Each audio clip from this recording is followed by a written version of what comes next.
बनारस लागे जैसे दुल्हन कैले सिंगार बा।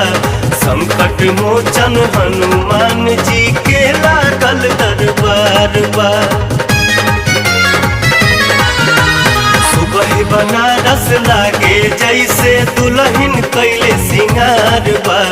संकट मोचन हनुमान जी के